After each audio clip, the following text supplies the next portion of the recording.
जय गुरुदेव। सभी साधकों का मैं स्वागत करता हूँ। और कुछ आज जो मैं एक थोड़ा सा अनुभव एक साधना के लेकर आया हूँ, स्वयं का ही अनुभव है देखिए। और वह अप्सरा साधना जो ये समझ लीजिए कि शुरुआती दौर मेरा साधना का रहा था। उसके बाद तो मैंने कई साधनाएं संपन्न की हैं और काफ़ी फिर जो चीज़ें घटित हुई उनके विषय में तो मैं अभी आगे आने वाले टाइम में रखता रहूँगा आपके बीच में भी वो बातें भी, वो अनुभव भी। लेकिन ये जो शुरुआती अनुभव होते हैं साधकों के, और जो मेरे भी मार्गदर्शन में साधक साधना करते हैं, तो क्या होता है, हमारे जो शुरुआती स्वयं के अनुभव रहे होते हैं वो हमें उनके बीच में रखना चाहिए कि जिससे उन्हें पता चल सके कि भैया जब वो शुरुआती दौर में साधना करते हैं तो कैसे फिर वो जो उन अनुष्ठानों का फल होता है वो आगे चल करके हमें प्राप्त होता है जीवन में। वो निष्फल नहीं जाता है कि अगर हमारी साधना प्रॉपर तरीके से सही मार्गदर्शन में हमने वह अनुष्ठान संपन्न कर लिया हो तो वो कैसे भी करके जीवन में दृष्टिगोचर होने लगती हैं चीज़ें। तो देखिए, शुरुआती दौर था मेरा, और शुरुआत में क्या होता है, हर साधक अप्सरा की ओर जाता है। और प्रथम चरण, प्रथम बार में ही सीधा सीधा प्रत्यक्षीकरण की ओर मेरा दिमाग गया। और मैंने जो वह अप्सरा साधना करने की ठानी कि मुझे अप्सरा साधना करनी है, और एक पत्रिका मिली, और उस पत्रिका में से देख करके जो वो विधान था मैंने अप्सरा का, और सामग्री हालांकि मुझे चैतन्य ही प्राप्त हो गई थी, और तो वह दीक्षा लेकर के वह मैं साधना जो है वह एक तरह से शुरू कर दी मैंने करनी। और वो अनुष्ठान लगभग जो था उस अप्सरा का वह 21 दिन का ही था, और मैंने वह संपन्न किया। तो 21 दिन के बीच बीच में जो मुझे अनुभव हुए, जैसे मैं बता रहा हूँ कि शुरुआती दौर में तो कोई अनुभव मुझको नहीं हुआ। हाँ, बीच में एक या दो स्वप्न में आया, और स्वप्न में ही मुझे उस अप्सरा के जो है वह दर्शन प्राप्त हुए किसी कन्या के माध्यम से, और एक सुंदर स्त्री के रूप में वह आती थी, और एक दो बार उसके स्वप्न में आई मेरे। और साधना के बीच में जो है यही कुछ चीज़ें घटित हुई है ना। और इतना बड़ा कोई अनुभव नहीं है, जैसे कि होता है कि भाई आजकल बताया जाता है कि ऐसे ऐसे देख, किसी भी साधक के साथ में कोई भी अनुभव हो सकता है, बड़ा भी हो सकता है, और कभी कभी ऐसा होता है अनुभव ही ना हो, है ना। तो इसका मतलब ये नहीं होता कि हमारी साधना निष्फल चली गई। ये मैं स्वयं के अनुभव बता रहा हूँ आपको, ना कि किसी और साधक के। और शुरुआती दौर के बता रहा हूँ, जब किसी महाविद्या से कनेक्ट नहीं था, जब कोई अन्य दीक्षा भी मैंने नहीं ली थी, केवल अप्सरा दीक्षा लेकर के और गुरु दीक्षा ही ली हुई थी, और उसी में मैं प्रथम साधना कर रहा था। तो इतनी ऊर्जा मेरे अंदर थी नहीं। तो मैंने एक अनुष्ठान किया, और उसके बाद में जो है वह सामग्री भी प्रवाहित कर दी। मुझको लगा कि शायद भाई होता है नहीं होता है, आएगा नहीं आएगा।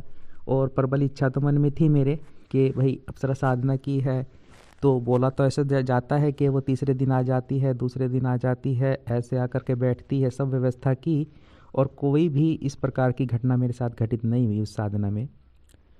और फिर गुरुजी से मिला, उनसे मैंने इस विषय में बताया कि गुरुदेव अप्सरा साधना में अभी कोई अनुभव नहीं हो पाया है। तो उन्होंने मुझे जो है तंत्र निवारण दीक्षा दे दी, यानी कि तंत्र बाधा निवारण दीक्षा होती है, तो वो उन्होंने मुझे दे दी, और उसकी साधना करने के लिए किया। फिर मैंने वो साधना की, फिर उस साधना में लग गया, है ना।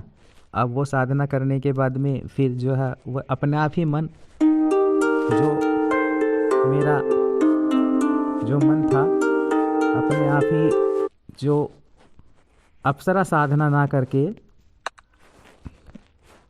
मेरा मन गया कि मैं कोई महाविद्या की साधना कर लूँ, कि चलो मैं ये जो अनुष्ठान अप्सरा का रहेगा इसको तो मैं बाद में भी पूरा कर लूँगा, लेकिन क्या करता हूँ पहले मैं महाविद्या कोई कर लेता हूँ, क्योंकि जीवन में कोई ना कोई महाविद्या दीक्षा अनिवार्य होती ही है। जैसे गुरुजी ने कहा कि भाई कोई ना कोई महाविद्या तो होनी ही चाहिए जीवन में, तभी आपका कुंडलिनी जागरण क्रिया होती है, तभी आपको सिद्धाश्रम में प्रवेश मिल सकता है, अगर आप उस महाविद्या को साध लो, है ना। और आप में एक ऊर्जा भी बन जाती है। फिर वह अप्सरा साधना में भी आगे चल करके जो है वह संयोग प्रदान करती है, वह ऊर्जा वह उसको भी आकर्षित करती है आपकी तरफ। जब आपका ऑरा स्ट्रॉन्ग हो जाएगा तो ये क्रियाएं अपने आप होने लगती हैं। तो फिर मैंने जो है वह महाविद्या 10 महाविद्या में से एक महाविद्या उनकी साधना दीक्षा लेकर के जो मैंने शुरू की सदगुरुदेव से, तो फिर मैंने कुछ महीने उसमें दे दिए अपने, 6 महीने, 3 से 4 5 6 महीने उस मंत्र को जागृत करने में, उसके अनुष्ठान करने में दे दिए, है ना। तो इस तरह से मैं अन्य महाविद्याओं की भी दीक्षा ली और उनकी भी साधना की। इस बीच भैरव दीक्षाएं उनकी साधना कर की और कई साधनाएं मेरे जीवन में आई, लेकिन मुझे ये नहीं पता, ये भान ही नहीं रहा, मेरा ध्यान ही नहीं गया कि भाई मैं कितना ललायित था उस अप्सरा को प्राप्त करने के लिए। और उसका केवल मैंने एक अनुष्ठान किया और फिर मेरे विचार ही चेंज हो गए। मैं उस अप्सरा को साधना करने के लिए ना तो गुरुजी से कहा, ना ही मैंने उस अप्सरा को लिए बोला गुरुजी को कि गुरुजी वो मतलब अप्सरा की साधना मुझको करनी है और उसके लिए मुझे आगे क्या प्रयास करना है। और ना ही मैंने और अन्य अन्य कोई ना कोई साधना मैं करता रहा। और इससे क्या होता है, मेरा एक जो है ओरा, एक ऊर्जा बढ़ती गई और उन शक्तियों से मैं जुड़ता गया, है ना। तो ये सभी साधकों के जीवन में कभी कभी घटित हो जाती है। फिर उसके बाद में लगभग वो जो अप्सरा साधना मैंने की थी शुरुआती दौर में, जब मैं नया नया साधना क्षेत्र में था, है ना, तो उसके कम से कम 2 साल बाद, कम से कम 2 से 2.5 साल बाद अनना मेरे दिमाग में अचानक से उसका ख्याल आया अप्सरा का। जब मैं अप्सरा कोई वीडियोस देख रहा था किसी अप्सरा के संबंध में ही, तो मेरा ध्यान उसकी ओर गया जो मैंने अप्सरा साधना की थी, है ना। तो अब मेरे मन में आया कि चलो भाई, हल्का सा आया कि चलो मैंने अप्सरा की और अब तो मैंने काफ़ी जो है एक तरह से जो वो साधनाएं कर चुका हूँ, दीक्षाएं ले चुका हूँ, तो मन में कोई लालसा मतलब इच्छा रहेगी भी नहीं थी मेरे, ये नहीं था, क्योंकि मेरा मार्ग एक अलग ही हो चुका था। मेरा मार्ग जो है वह कहीं ना कहीं जो है साधकों की तंत्र काटे भी करता था उनके माध्यम से ही, और जो है एक तरह से मंत्र जो है वह सिद्ध हो चुके थे कहीं, मुझे लगभग महाविद्या के भी मंत्र भी सिद्ध कर चुका था मैं, और भैरव साधनाओं में भी मैं आगे बढ़ चुका था। तो कोई मेरी अप्सरा की ओर जाने की इच्छा थी नहीं, है ना। क्योंकि क्या होता है, जब हम कोई महाविद्या साधना करते हैं, जैसे आप माता छिन्नमस्तिका करते हो, महाकाली करते हो, तो आप संपर्क में आ जाते हो, है ना। आप संपर्क में आ जाते हो भैरवियों के, आप संपर्क में आ जाते हो यक्षिणियों के, और साधक की इच्छा पूर्ति तो वो करने लगती हैं स्वयं, क्योंकि भैरव जी के साथ में यक्षिणियाँ स्वयं चलती हैं, और जो है महाकाली के साथ में भी जो है वह भैरवियाँ उस साधक से कनेक्ट हो जाती हैं जो महाकाली साधना में भी आगे बढ़ जाता है ना। तो वो सुख सुविधाएं तो सिर्फ खुद प्राप्त होने लगती हैं उनके माध्यम से, इच्छा पूर्ति वह शक्तियाँ उस साधक की करने लगती हैं। तो मैं ये अपने अनुभव बता करके, शुरुआती अनुभव है मेरे, बाद में तो मैंने कई साधनाएं संपन्न की हैं, इससे अलग भी की हैं, अप्सराएं और भी की हैं, लेकिन ये शुरुआती अनुभव था मेरा, है ना। तो उसमें जो है वह जो फिर मेरे मन में आया कि चलो मैं क्या करता हूँ, मैंने गुरुमाला से ही बिना किसी सामग्री के, मैंने गुरुमाला से बिना किसी सामग्री के, बिना अप्सरा यंत्र के, उसी अप्सरा का एक माला शुरू कर दिया। एक माला करता था, गुरु पूजन करता था, और फिर जो है वह एक माला उस अप्सरा की करने लगा मैं, ठीक। वो और जोड़ दी मैंने गुरुमाला से ही। अब जब गुरुमाला से वह अप्सरा में की माला मैंने प्रथम दिन से स्टार्ट की, तो उस अप्सरा में आना शुरू कर दिया उसी ने जिसकी मैंने वह साधना संपन्न की थी। अप्रत्यक्ष रूप से, पूर्ण रूप से, जैसे ही मैं माला करके आता, अपने बिस्तर में लेटता, तो चारों ओर ही असंख्य फूलों की खुशबू, इतनी तेज, इत्र से भी ज़्यादा अच्छी खुशबू, एक ऐसी सुगंध जो अपनी ओर आकर्षित कर रही हो। आके लेटा रूम में, और चारों ओर मेरे बेड रूम के चारों ओर ही वह खुशबू व्याप्त हो गई। मैं बाहर निकला, ठीक है, क्योंकि मैंने सोचा अरे भाई कोई ऐसा तो नहीं कोई आ गया हो, कोई बाहर खड़ा हो, जैसे कोई परफ्यूम तेज़ डाल करके खड़ा हो गया हो और एकदम से निकला हो। तो मैं बाहर आया, बाहर चारों तरफ देखा तो कोई नहीं, और केवल उसी इलाके से, केवल उस एरिए से, मेरे रूम के आसपास से ही, और रूम के अंदर तो इतनी तेज कि पूछो मत आप। तो ये रोज़ होने लगा, जब भी मैं वो माला करता ये रोज़ क्रिया होने लगी, और फिर उसकी आने की प्रक्रिया शुरू हो गई। वह जो अप्सरा थी वह प्रत्यक्ष रूप से ही एक दिन बैठी थी, और जो है मेरे ही रूम में एक चेयर बिछी थी, एक खाली चेयर रखी रहती थी उसमें साइड में, तो फिर मैं तीसरा ही दिन हुआ था मुझको, और मैं लेट गया आकर के वैसे ही अपने बिस्तर में, और मैं फ़ोन देख रहा था। थोड़ा सा मेरे जो फ़ोन था तो मैंने उठाया ही था और मैं उसे देख ही रहा था, तो देखा क्या आवाज़ आ रही है थोड़ा सा किसी की, जैसे किसी की सांसों की आवाज़ आती है। खुशबू तो तेज़ थी और मुझे ये भी पता था कि कोई है। तो मैंने देखा वह अप्सरा ही जो है उस चेयर पर बैठी हुई थी, और इतनी सुंदर जितनी मैंने आज तक नहीं देखी।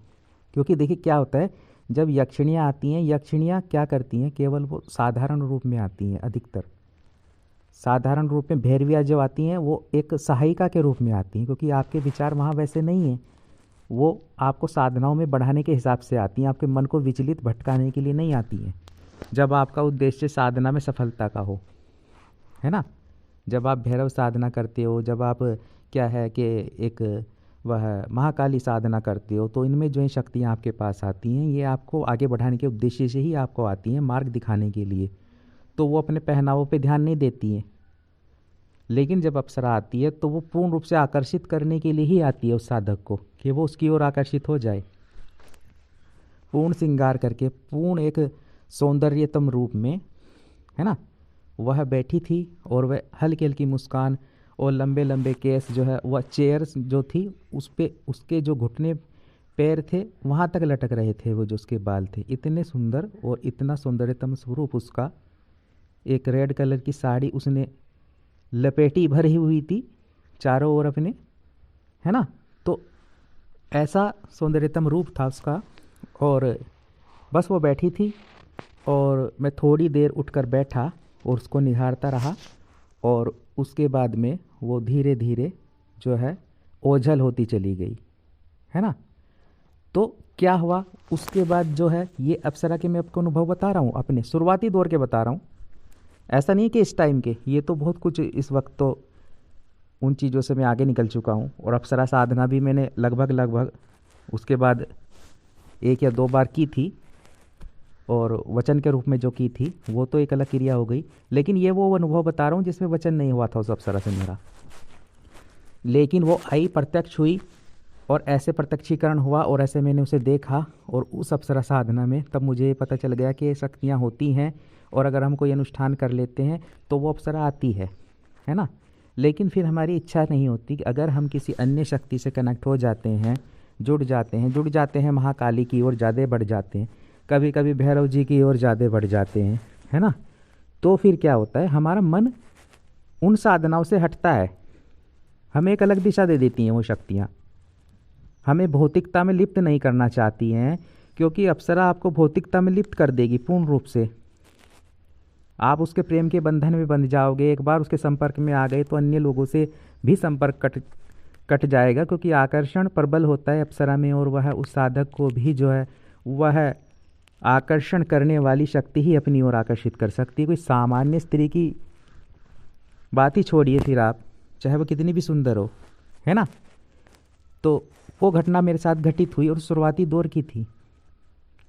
उसके बाद गुरुजी से मिला और उनको मैंने बताया कि गुरुजी ऐसे ऐसे प्रक्रिया हुई है मेरे साथ में, और मैं आपकी माला से ही, केवल बिना यंत्र माला के, वह एक ही माला करता हूँ, और वो आने शुरू कर दिया है उसने।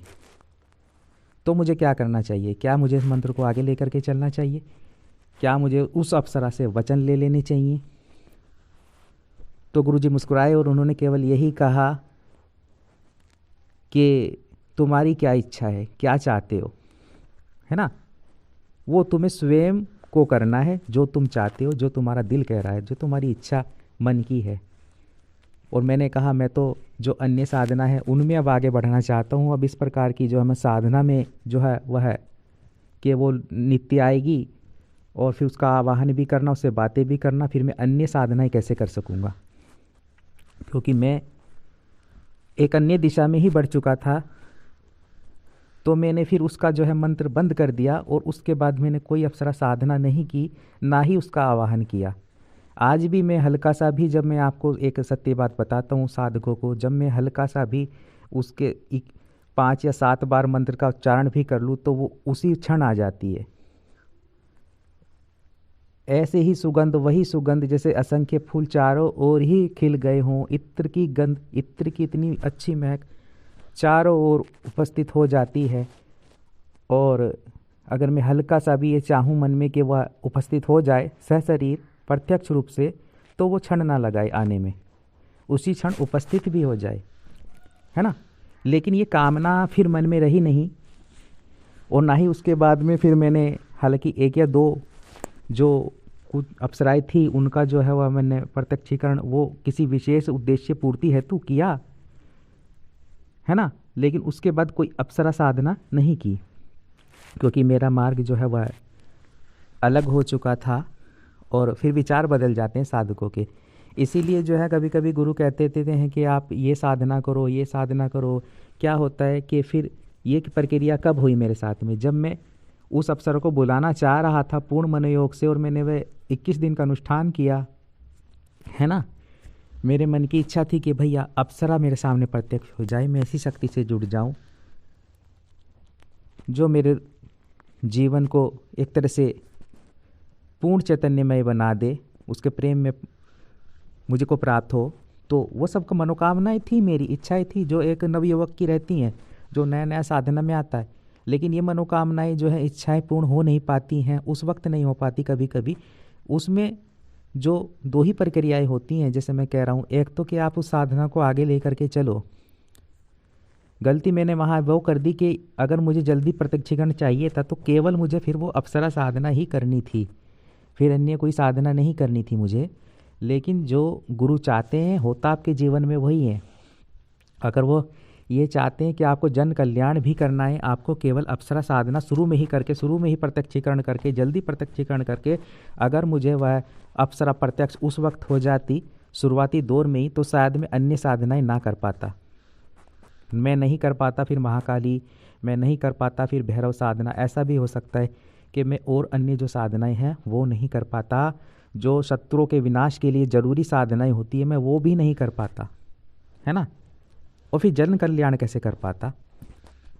तो ये आवश्यक हो जाता है कि आप लिप्त ना हो। तो गुरु भी कभी कभी ये चाहते हैं कि आप लिप्त ना हो उस चीज़ में, क्योंकि फिर नवयुवक कोई नया साधक संभाल नहीं पाता है। जब वह अप्सरा आती है उसके सौंदर्य को संभाल नहीं पाता है, वह उसी में लिप्त हो जाता है। क्योंकि इनमें क्षमता होती है, देखिए इनमें बड़े बड़े ऋषि मुनि तपस्वियों की साधनाएं भंग करने की क्षमता होती है जो अप्सराएं होती हैं। इतना तेजयुक्त, इतना सौंदर्यमय स्वरूप इनका होता है। तो जीवन में ये साधना फलीभूत हो गई। जब मैंने इसका ट्राई किया, जब मैंने इसका एक माला गुरु केवल गुरु मंत्र से ही किया, तब ये उपस्थित हो गई, है ना। बिना किसी यंत्र माला के, बिना किसी अन्य प्रयास के, केवल मैंने ये मंत्र जप किया तो ये तब फलीभूत हो गया। क्योंकि क्यों हुआ, ये वीडियो बनाने का मेरा उद्देश्य यही है। मैं आपको समझाना चाहता हूँ क्यों हुआ ऐसा मेरे साथ घटित, वो आपके साथ भी ऐसा घटित हो सकता है। क्योंकि आप फिर करते नहीं हो, आप और कुछ प्राप्त ही नहीं करना चाहते हो। मैं मान रहा हूँ कि आप अप्सरा को करो, आप छोड़ो मत उसे भी, उसके पीछे भी पड़ो, लेकिन जो जीवन में साधनाएं आ रही हैं वो भी लेते रहो। आप दीक्षा ले, वो महाकाली की शक्तिपात, आप साधना भी उनकी कर लो बीच में अनुष्ठान, है ना। आपके जीवन में जो साधनाएं आ रही हैं वो करो, आप शक्तिपात दीक्षा भी लेते रहो, आप अन्य साधनाएं भी करते रहो, अन्य दीक्षा भी लो, और उस साधना को भी मत छोड़ो। साथ साथ अगर आप उसे शीघ्रता से करना चाहते हो उसकी भी दीक्षा लेते रहो, उसका भी मंत्र जप करते रहो। तो जो कुछ भी जीवन में आता है वो आपको तेजयुक्त, आपको चैतन्यमय बनाने के लिए आता है। फिर वो अप्सरा स्वयं आती है ना। आप उसका ध्यान करोगे वो उपस्थित हो जाएगी, फिर आपको प्रयास करने की आवश्यकता नहीं है, फिर वो स्वयं आती हैं। क्योंकि आप में वह चेतना जागृत हो चुकी है, आप में महाकाली तत्व जागृत हो चुका है, आप में जब भैरव जी का एक ऊर्जा स्थापित हो चुकी है, आपके शरीर में माता पीताम्बरा की ऊर्जा स्थापित हो चुकी है। जब इतनी उच्च कोटि की साधनाएं कर लोगे आप, और फिर जब उसका स्मरण कर लोगे हल्का सा भी अप्सरा का, तो फिर वो स्वयं आती है ना। जैसे मेरे साथ वो प्रक्रिया होने लगी, और फिर जो है वह आपकी इच्छा है कि आप उसके साथ जुड़ना चाहते हो या नहीं जुड़ना चाहते हो सकता है कि आपका मन बदल जाए उस वक्त, क्योंकि आप अन्य शक्तियों से कनेक्ट हो चुके होते हो। आपको पता चल चुका होता है कि जीवन का उद्देश्य क्या है ना। केवल भौतिकता में लिप्त रहना ही नहीं है, एक संयमित जीवन जिसमें सब कुछ हो, प्रेम भी हो, अप्सरा तत्व भी हो, और फिर आप संभाल पाओ उस अप्सरा को, फिर लिप्त नहीं होंगे आप। वो इसीलिए मेरे पास आई जब मैंने एक माला गुरु मंत्र से किया, उसका आवाहन वो इसीलिए आ गई कि अब ये लिप्त नहीं होगा, अब गुरु का भी आदेश है, अब ये सक्षम है ना।